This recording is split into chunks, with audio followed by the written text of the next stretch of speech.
Halo semuanya, selamat datang di chapel pada pagi hari ini. Sebelum kita mulai chapel, marilah kita bersatu dalam doa. Terima kasih Bapak buat pada pagi hari ini. Sebentar lagi kami akan memulai chapel kami, berkati mulai dari awal hingga akhir nanti. Ini aja doa anakmu yang kurang sempurna, Kau yang menyempurnakannya. Haleluya, amin.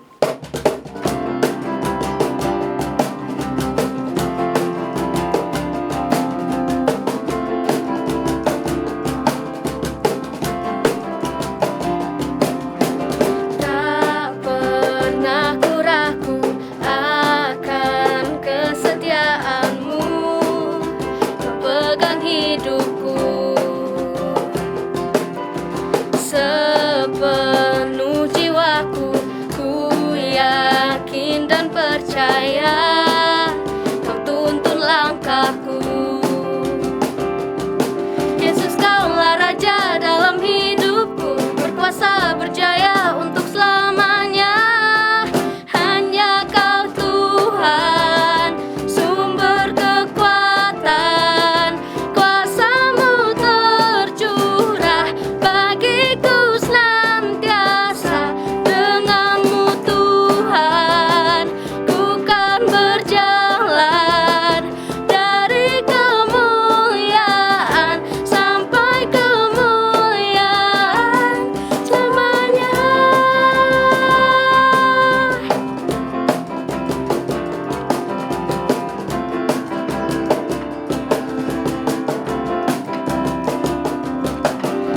Tak pernah ku ragu akan kesetiaan-Mu, Kau pegang hidupku. Sepenuh jiwaku, ku yakin dan percaya Kau tuntun langkahku. Yesus, Kaulah Raja dalam hidupku, berkuasa berjaya untuk selamanya.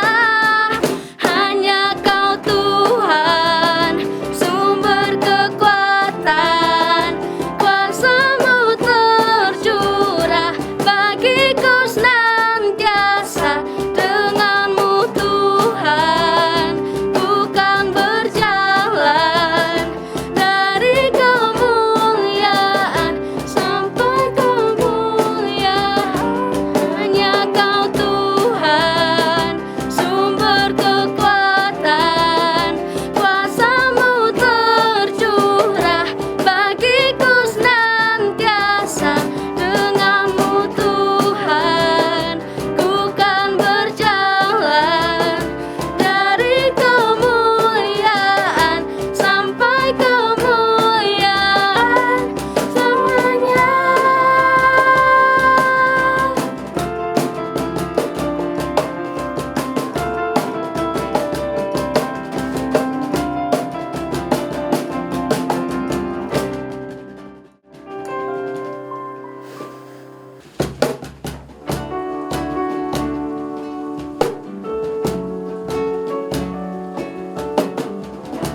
Shalom, selamat pagi anak-anak dimanapun berada. Salam sehat, dan lebih dari itu tentunya salam semangat ya. Kita sekarang terbatasi oleh sistem protokol, tetapi kasih Tuhan tidak terbatas. Nah, hari ini kita akan merenungkan kembali bersama-sama satu topik yang sudah dipesankan dari tim pastoral kepada Teacher Unil, yaitu Life with Priority. Jadi hari ini kita akan sama-sama merenung tentang apa itu life with priority. Teacher mengambil satu fokus untuk kita bahas pagi hari ini dengan satu judul Kronos versus Kairos, gitu ya, supaya kita lebih terfokus. Nah, bagi yang sudah pernah tahu kata-kata Kronos dan Kairos tentunya tidak asing. Apa sih maksudnya? Kronos adalah sesuatu di dalam waktu yang terhitung, countable, jelas urutannya. Ya, misalnya teacher lahir tahun berapa, masuk SD tahun berapa, lalu lulus SMA tahun berapa, terkenal sebagai angkatan tahun berapa, dan seterusnya. Itulah Kronos, chronological order. Dan setiap kita pasti juga memiliki Kronos kita yang terhitung, termasuk waktu yang kita spending in one day. Nah, yang satunya adalah Kairos. Apa itu Kairos? Kairos adalah juga waktu, tetapi yang tidak bisa kita hitung, tidak bisa kita prediksi, tetapi sesuatu yang lebih momentum ya, satu hal yang kita nggak bisa prediksi nanti di mana, tetapi kalau kita menyadarinya, kita akan ambil waktu itu dengan sebaik mungkin. Kurang lebih perbedaan dari Kronos dan Kairos adalah seperti itu. Secara Kronos atau secara kronologis, anak SMA di Indonesia umumnya akan punya 365 hari kali 3 tahun ya, kalau lancar 3 tahun. Tapi kalau lulus lebih cepat ya tentunya beda. Kalau 3 tahun tepat waktu, kurang lebih waktu yang dihabiskan di SMA itu 1095 hari, mungkin efektifnya 900 hari, dikurangi libur-libur. Nah, itu secara umum Kronos kita sama. Tetapi Kairosnya, tidak semua kita memiliki Kairos-Kairos yang terdata di SMA. Misalnya, apakah masa SMA kita itu sesuatu yang meaningful? Momentumnya ada nggak? Ada sesuatu yang benar-benar memorable bagi kita? Berdampak nggak? Jangan-jangan 3 tahun itu lewat begitu saja, bahkan kita nggak ingat tuh teman-teman kita siapa aja namanya, guru kita siapa, apalagi pelajarannya ya. Hilang, sudah lenyap semua apa isinya. Tetapi ada di antara kita yang punya Kairos-Kairos yang banyak di masa SMA. Mungkin hanya sekedar 3 jam percakapan yang mendalam dengan seorang teman. Mungkin hanya 3 detik senyum dari seseorang, tapi itu membuat kita deg-degser begitu ya, dan kita akan ingat seumur hidup 3 detik yang bermakna itu. Atau mungkin keputusan yang kita ambil 1 menit atau 1 detik bahkan keputusan itu, tetapi membuahkan hasil yang besar, baik secara positif maupun hasil yang kita sesali seumur hidup. Jadi, kita mencoba melihat di sini, Kronos kita sama, tetapi Kairos itu harus juga kita pelajari dan kita pikirkan. Kalau kita melihat kisah di dalam Alkitab, teacher mau mengangkat kehidupan 3 orang dengan nama yang berbeda di masa hidup yang juga berbeda. Yang pertama adalah Metusalah. Siapa itu Metusalah? Bagi yang familiar dengan nama ini pasti tahu. Dia adalah tokoh di dalam Alkitab yang tercatat usianya itu paling panjang, yaitu 969 tahun masa hidupnya. Wow, ulang tahunnya sampai 900 kali lebih gitu ya. Nah, siapakah Metusalah? Dia adalah kakek dari Nuh. Jadi bapaknya Lameh, kakek dari Nabi Nuh yang kena air bah itu. Tapi banyak dari kita tidak terlalu tahu ya siapa Metusalah. Meskipun Metusalah ini hidup dekat dengan Tuhan. Yang kedua adalah Musa. Musa ini lebih terkenal mungkin di antara kita semua ya. Seorang Musa yang menghabiskan 40 tahun masa hidupnya di dalam kerajaan Mesir, diangkat oleh Ratu Mesir menjadi anak di sana, menjadi bangsawan. Tetapi kemudian 40 tahun berikutnya dia hidup sebagai pelarian. Di masa dia dikejar-kejar untuk ditangkap kembali. 40 tahun dalam pelarian tentunya tidak pendek. Lalu 40 tahun lagi berikutnya dia hidup di dalam perjalanan panjang yang berputar-putar saja menuju ke tanah perjanjian. Selama 120 tahun hidupnya, Musa juga orang yang hidup dekat dengan Tuhan. Tetapi pergumulannya berbeda, dampaknya juga berbeda, dan lebih familiar untuk kalian dan saya nama ini ya. Yang ketiga adalah Yesus tentu saja. Nah, usia hidupnya paling pendek dari dua nama yang saya sebut sebelumnya tadi. Kurang lebih hanya sekitar 33 tahun hidup, lebih muda dari saya sekarang. Dan bekerja hanya kurang lebih 3 tahun. Secara efektif dan dampaknya luar biasa. Kristus memulai penginjilannya atau pengajarannya, kalau teacher bandingkan mungkin sama seperti mengajar anak SMA. Tetapi murid-murid Yesus yang jumlahnya hanya 12 orang itu, satu tidak setia kemudian diganti dengan yang lainnya, tetap 12 ya jumlah muridnya. 12 ini berdampak sekali dan membuat kita sampai hari ini tetap bisa diselamatkan. Nah, kembali pada judul yang disampaikan tadi, Life with Priority. Bagaimana kita mencoba melihat apakah hidup kita ini efektif dan berdampak? Kalau 3 tokoh tadi sudah kita coba bandingkan, mari sekarang kita melihat diri kita sendiri. Dan firman Tuhan mengatakan demikian di dalam Efesus 5 ayat 16, "Pergunakanlah waktu yang ada karena hari-hari ini adalah jahat." Apa maksudnya? Bukan waktunya yang jahat atau jam kita ini jahat, tetapi bagaimana cara pandang kita yang tidak mampu melihat prioritas, akhirnya menjebak diri kita sendiri, menjadi tidak efektif, menjadi kurang bermakna. Waktu-waktu kita kadang-kadang habis begitu saja, entah itu untuk bergibah, entah itu untuk ngalamun gitu ya. Atau kalau sekarang banyakan pakai ini ya. Jadi waktu kita tiba-tiba sudah berlalu begitu saja untuk scrolling semua informasi di sosial media. Tidak semuanya itu juga berguna buat hidup kita. Nah, kalau di Mazmur 103 ayat 15-17 mengatakan demikian. Adapun manusia hari-harinya seperti rumput, seperti bunga di padang, demikianlah ia berbunga. Apabila angin melintasinya, maka tidak ada lagi ia, dan tempatnya tidak mengenalnya lagi. Tetapi kasih setia Tuhan dari selama-lamanya sampai selama-lamanya atas orang-orang yang takut akan Dia, dan keadilannya bagi anak cucu. Apa yang disampaikan oleh Daud melalui Mazmurnya ini? Daud paham sekali bahwa hari-harinya pendek. Ada masa kita semua ini belajar, dilatih, sama seperti teacher juga pernah mengalami tidak bisa baca tulis, diajari oleh ibu saya dulu. Lalu saya perlu belajar banyak hal, termasuk belajar untuk menghadapi permasalahan-permasalahan hidup.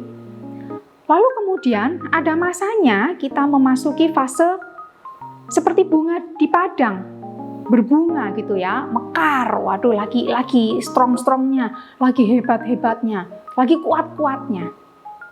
Kalian mungkin mendekati fase itu atau sebagian sudah mulai berada di sana.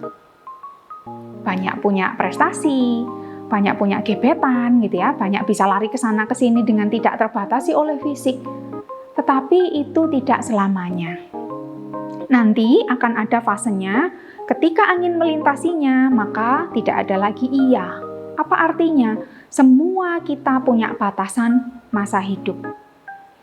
Kronosnya mungkin nanti bisa ditandai di nisan kita. Tetapi kairosnya, kita sendiri yang harus berusaha untuk dengar-dengaran dan peka terhadap itu untuk menentukan prioritas apa sih yang mau kita lakukan di dalam hidup kita. Nah, sekarang untuk kalian yang masih duduk di bangku SMA, apa yang akan kalian lakukan? Bagaimana kalian akan menaruh your life priority? Waktunya nanti sama ya, 3 tahun. Tetapi setiap kita bisa mengambil keputusan yang berbeda dalam 3 tahun itu apakah yang akan kita lakukan atau apakah yang akan sudah equip in our life. Ada satu contoh orang yang cukup teacher kagumi dan ini kalian pun pasti tahu, dia masih hidup, umurnya 34 tahun, masih sangat muda, 10 tahun di bawah saya. Tetapi prestasinya luar biasa. Ini adalah seorang Agnes Monica. Ya, saya ambil tokoh sekarang yang tidak dari Alkitab. Tetapi Agnes Monica adalah juga seorang anak Tuhan yang takut akan Tuhan. Di usia 34 tahun, apa sih yang menjadi prioritas bagi dia? Dia punya goal yang jelas. Dia ingin menghasilkan karya-karya yang tidak hanya dikenal oleh sekelilingnya, tetapi kalau memungkinkan itu bisa sampai internasional. Dan itu sudah dia dapatkan sebelum dia usia 34. Bagaimana dia menata life priority-nya? Ternyata dia berfokus kepada hal yang baik itu saja, kepada impiannya yang memang dia ingin kerjakan, karena dia sadar dengan talenta yang sudah Tuhan titipkan. Dia tidak mau terdistraksi dengan mengumpulkan pundi-pundi uangnya, dia tidak mau terdistraksi dengan hujatan netizen mungkin, karena selama dia berkarir pun tidak mungkin ya mulus-mulus saja, pasti nggak mungkin. Pasti badainya itu luar biasa. Semakin tinggi pohonnya, badainya pasti semakin kuat. Tetapi setidaknya kita bisa melihat dari seseorang yang memanfaatkan waktu hidupnya sehingga di umur 34 tahun pencapaiannya seperti itu. Nah, pencapaian kita tidak harus seperti Agnes Monica. Tetapi mari kita renungkan kembali. Apa pencapaian kita masing-masing? Umur 10 sudah bagaimana? Umur 25 sudah bagaimana? Oh, sudah menikah teacher aku. Oh, sudah menikah tapi menghidupi keluarga dengan baik atau masih ikut dengan orang tua? Umur 30 bagaimana? Umur 50 nanti bagaimana? Setiap kita harus menata prioritas kehidupan kita dengan bijaksana. Nah, sebelum kita mengakhiri renungan pagi hari ini, mari kita kembali untuk mengingat hidup kita masing-masing, mumpung masih awal 2021. Sampai akhir 2020 kemarin, apa saja yang sudah menjadi achievement kita pribadi, yang tidak perlu berupa medals atau penghargaan orang lain, tetapi sesuatu yang betul-betul sudah menjadi bekal untuk hidup kita kelak, sesuatu yang sudah memberkati orang lain, sesuatu yang benar-benar kronos, yang bermakna, yang momentum. Mari kita mengingat itu. Kalau jumlahnya sedikit yang bisa kita ingat, mari kita menemukan kembali kairos-kairos kita di depan dengan lebih dekat lagi kepada Tuhan. Apa sih yang Tuhan mau dalam hidup saya? Apa sih yang belum saya kerjakan? Apa sih yang sudah banyak saya buang-buang selama ini? Apa sih yang sebenarnya nggak prioritas, tapi justru menghabiskan begitu banyak waktu saya? Atau jangan-jangan kita malah belum menentukan apa sih prioritas di dalam kehidupan saya? Nilai yang baguskah? Lulus sajakah? Menguasai segala skill, ilmu pengetahuan, dan ilmu sosial untuk hidup di masa depan? Atau apa? Apa prioritasmu? Itu akan menentukan bagaimana kamu menghabiskan waktu-waktumu saat-saat ini. Kiranya Tuhan menolong kalian terus di dalam memaknai kronosmu masing-masing dan menemukan kairos-kairos kalian di dalam sepanjang hidup kalian. Mari kita berdoa. Tuhan, kami sungguh bersyukur karena Engkau menyediakan bagi kami waktu. Kalau sekarang kami masih boleh hidup, kami masih boleh sehat, itu artinya Tuhan yang menjaga kami, memberikan kami waktu. Dan tugas kami adalah Bapa, untuk memanfaatkan waktu yang ada itu dengan sebaik mungkin. Karena kami tidak pernah tahu kapan waktu itu akan berakhir. Kami bisa melihat tanggal lahir kami, tapi kami tidak bisa mengetahui tanggal di saat kami akan kembali kepadamu. Bapa, kiranya Engkau menolong setiap kami, supaya kami boleh menata prioritas hidup kami dengan sebaik mungkin. Kami melakukan hal-hal yang bersifat berharga, kami juga mau untuk terus mengisi nurani kami dengan hal-hal yang baik, sekaligus juga Tuhan kami bertanggung jawab atas tugas-tugas harian kami. Terima kasih Tuhan, kiranya Engkau terus hidup di dalam setiap kami, Roh Kudus-Mu hadir di dalam anak-anak-Mu dimanapun mereka berada. Kami mengucap syukur Tuhan di dalam nama Yesus Kristus. Amin. Selamat pagi, Tuhan Yesus memberkati kalian dimanapun berada. Sehat terus ya.